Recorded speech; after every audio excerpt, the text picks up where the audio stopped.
al revisar las encuestas, en efecto, un buen porcentaje, casi el 90% de los salvadoreños estarían apoyando la elección, me gustó esa palabra elección, no reelección, la elección del presidente Nayib Bukele, Oscar. Sí, así es, obviamente, es que eso es incuestionable, o sea, yo vengo de la academia, ¿verdad? A las pruebas me remito, a las evidencias me remito, o sea, académicamente va a arrasar, ¿verdad? Desde el punto de vista, sociológico, ¿verdad? Y ciencia política va a arrasar, o sea, eso no es ningún inconveniente. La cuestión es esta, es decir, ¿por qué este medio, otros medios, se magnifica lo que dijo fulano, sutano, tal institución, la otra, que cuestionan, ¿verdad? Pero miren, es que los que cuestionan, si nosotros hacemos una elemental investigación de ellos, vienen de la corrupción, vienen de la delincuencia política, son los que han vivido, usufructuado, saqueado ese sistema. Si nosotros vemos quiénes son, nos damos cuenta que han estado implicados directa o indirectamente, ¿verdad? Y si vemos las instituciones académicas de educación superior, que son dos, ¿verdad?, opositoras al pueblo salvadoreño y al gobierno salvadoreño, vemos que reaccionan porque ya no tienen los miles de dólares o millones de dólares en reformas educativas, que estas instituciones le causaron un serio daño a la educación superior, porque fueron las que delinearon y formaron el modelo educativo neoliberal, y además a los docentes no los formaron, sino que los deformaron. Entonces, habría que ver quiénes son los que se oponen, ¿verdad? Obviamente, se oponen a aquellos que les afecta la democracia. ¿Por qué? Porque ya no pueden ellos continuar con la corrupción. Por ejemplo, ¿a quién van a engañar estas personas? Si nosotros vimos aquí en El Salvador, vemos a alguien del FMLN que dice: los jóvenes no salen, hay inseguridad, cuando vemos que han venido cantantes o artistas extranjeros. Bueno, Beto Cuevas, Ana Gabriel, que ya últimamente dijeron. Pues sí, ellos vinieron incluso, ¿verdad? Y reconocieron de El Salvador. Bueno, vinieron porque lo querían conocer, o sea, claro. Entonces, y dice, bueno, y que la gente no sale, entonces es cuando más sale. Es que la libertad no se reduce a decir mi disidencia política, sino que mi libertad es también la circulación de un lugar a otro, y aquí en El Salvador se había perdido esa libertad. Es decir, por ejemplo, venía un familiar de los Estados Unidos y no podía ir a su cantón de origen, ¿verdad? Porque era controlado por las pandillas, se iba a otro, ¿no? Entonces, pero el planteamiento que hacen esta oposición, realmente ellos lo que hacen es exhibirse, ¿verdad? Y qué bueno que lo hacen, porque se exhibieron de igual forma como lo hicieron los antiguos miembros de la Asamblea Legislativa, criticando al gobierno de Nuevas Ideas, criticando al presidente. Entonces, en la medida se exhibieron, ¿verdad?, ante la población, obviamente los castigó no dándoles el voto. Se ganan el repudio popular. El repudio popular, por ejemplo, hay un caso que yo quiero mencionar, ¿no?, que ahorita es trending en las redes sociales, es el caso de una diputada de un partido minúsculo de derecha de la Asamblea Legislativa, ¿verdad? ¿De quién? Es del partido, creo que Vamos. De Claudia Ortiz. Claudia Ortiz, ¿no?, que va a Estados Unidos, en frente de los salvadoreños empieza a hablar y espontáneamente la gente empieza a gritar: reelección, reelección, Nayib Bukele, ¿no? Entonces es increíble esas manifestaciones. Luego hay un desfile, ¿verdad?, ahí en Los Ángeles, creo que fue, si no me equivoco, en donde la gente al verla le grita: Bukele, Bukele, reelección, reelección, etcétera, etcétera, ¿no?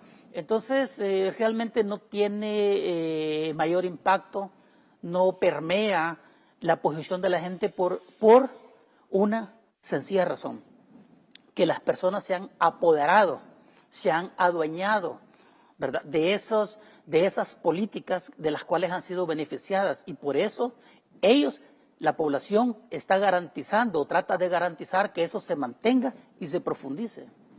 Por supuesto. Vamos, cuando son las 8 de la noche con 51 minutos, a la última pausa, y al regresar venimos profundizando sobre esta posición que se niega a cumplir la sentencia que habilita la elección presidencial de Nayib Bukele para el próximo periodo. Quédense con nosotros, ya regresamos.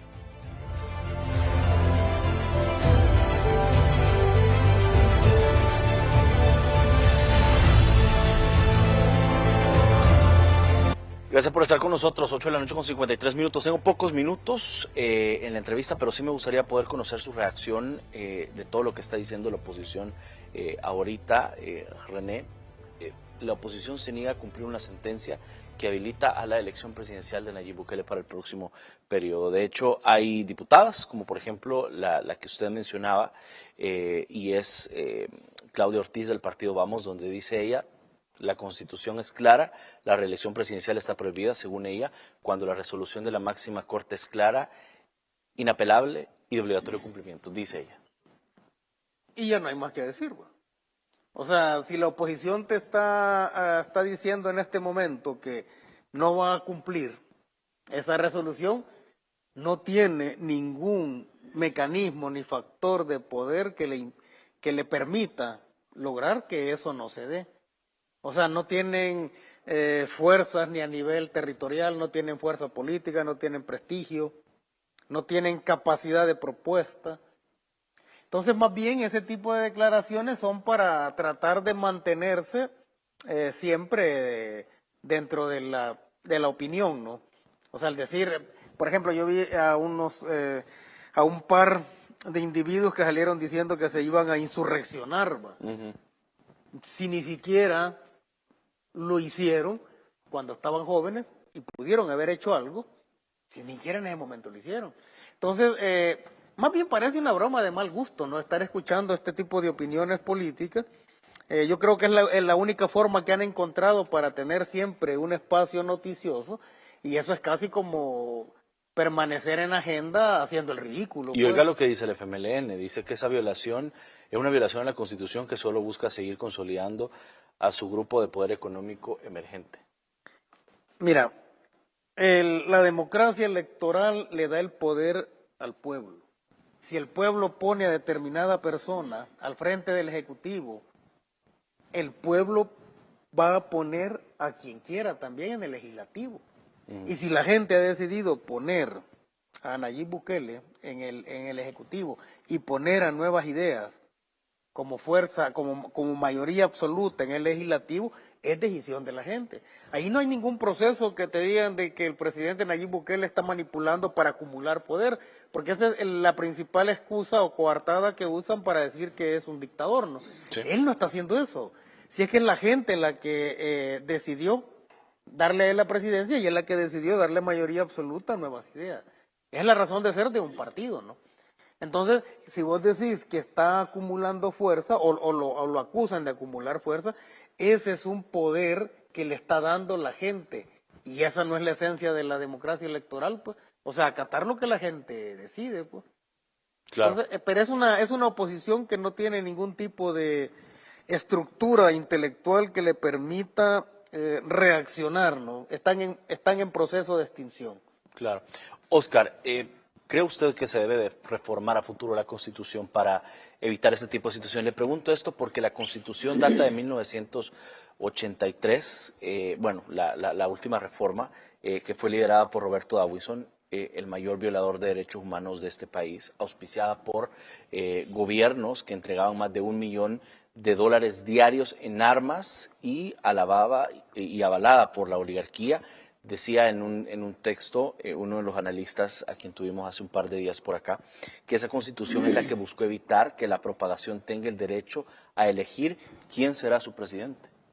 Mire, esa Constitución política 1983 es una vergüenza, porque fue dirigida por Roberto Dawson, el creador de los Escuadrones de la Muerte, el autor intelectual del asesinato de Monseñor Romero, el creador de Arena, el partido que vino a saquear de una forma cruel y salvaje la institución del Estado, y que esa Constitución realmente beneficiaba a los grandes poderes históricos que por 200 años han hecho lo que han querido en este país, que la han tratado peor como su finca, porque las fincas se cuidan y ellos no, este país no lo cuidaron, sino que lo entregaron, ¿verdad?, a que fuera explotado salvajemente. Entonces, es una necesidad, además, dentro de las teorías, de las diferentes teorías constitucionales, se puede percibir, ¿verdad?, o se concibe que las constituciones solo tienen un periodo de vida. Y esta ya caducó. Esta ya caducó. Es que esta nació prácticamente muerta, ¿verdad? Porque esta Constitución es la antítesis de lo que la sociedad debe de ser, de lo que la sociedad debe de tener. Ahora se debe de crear una institución de nuevos tiempos, de nuevos paradigmas. Es decir, una Constitución que realmente sea, ¿verdad?, en función del ciudadano, que es precisamente el objetivo fundamental de este gobierno, y no en función de los poderes oligárquicos o tradicionales de este país. Así es que no es que creo, sino que estoy seguro que debe de cambiarse esta Constitución, definitivamente. No debe reformarse, sino que cambiarse esta Constitución, un cambio constitucional. Por supuesto. ¿Concuerda usted, René? Totalmente. Si vos querés refundar o transfundar un país, tenés que establecer una nueva norma fundamental que la rija, ¿no? Ahora, lo interesante va a ser que quede claro que esa norma fundamental debe ser reformada o cambiada cada periodo. O sea, no, están mencionando la Constitución del 83, una Constitución espuria, pues una Constitución hecha para la guerra, una Constitución para garantizar que lo de la división de poderes en realidad era una falacia, porque más que división de poderes era una división entre los partidos políticos del poder del Estado, y eso es otra cosa, es totalmente distinto. Aquí nunca hemos tenido división de poderes, ni siquiera alternabilidad en términos de proyecto político en función de la población. Entonces todos los argumentos que usa la oposición son, aparte de ser vacíos, son argumentos que no pueden defender a partir de la gestión que ellos hicieron en los años anteriores. Pues entonces estamos a las puertas, ¿no?, de otro hecho inédito, que es una elección para un segundo periodo por primera vez en este país. Y no va a ser a través de mecanismos fraudulentos, sino que a través de la aclamación popular, ¿va? Y eso, la buena noticia de eso es que si el presidente Nayib Bukele lo anunció en este momento, significa que él va a estar empeñado en dar lo mejor de sí en los meses que tiene antes de que pida permiso, ¿no? Porque eso debería de verse, ¿no? Que si vos decís que yo me voy a lanzar para una segunda elección, es porque tenés pensado en hacer mejor incluso las cosas de lo que los has venido haciendo, porque si no, no tendría sentido, ¿va? Claro. Que vos digas, yo quiero someterme como candidato y empecé a cometer una serie de errores, ¿va? Porque la gente también está aprendiendo, o sea, la gente está aprendiendo a observar. Por supuesto. Bien, se me acaba el tiempo, son las 9 de la noche con un minuto, pero de verdad quiero agradecerles por haber visitado las instalaciones del Foro Alfa aquí en Canal 10, en esta nueva casa, y por supuesto dar sus valoraciones desde el punto de vista de los sistemas académicos, bueno, del punto de vista académico, pero sobre todo de una visión sociológica y por supuesto desde el punto de vista de un politólogo. Oscar, muchas gracias por su tiempo. Muchas gracias a ti por la invitación. Gracias, su casa